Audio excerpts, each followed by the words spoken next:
आपने कोई इच्छा रखी, वो इच्छा पूरी नहीं हुई, आप दुखी हो गए।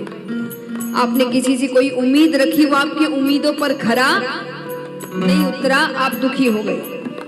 आपने किसी से बहुत प्रेम किया, उसने बदले में आपसे उतना प्रेम नहीं किया, आप दुखी हो गए। आपने किसी पर बहुत भरोसा किया, पर उसने आपका भरोसा तोड़ दिया, आप दुखी हो गए।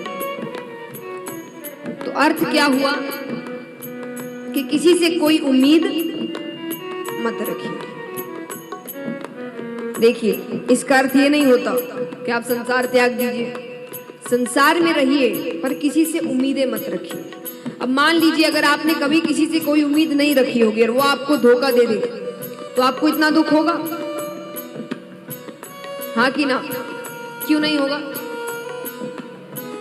उम्मीद ही नहीं थी।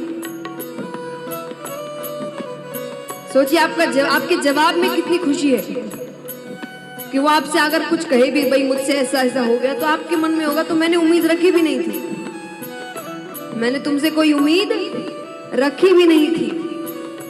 जीवन कितना आसान हो जाएगा।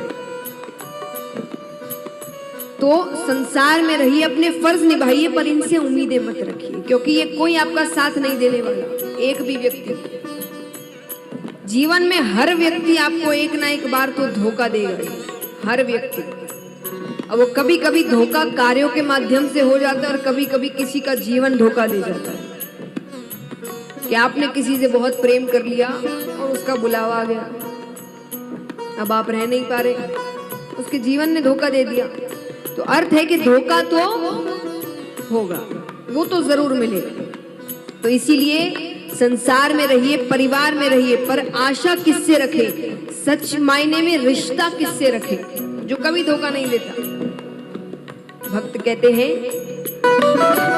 आशा एक राम जी से, तुझे आशा छोड़ दे, आशा एक राम जी से, तुझे आशा छोड़ दे।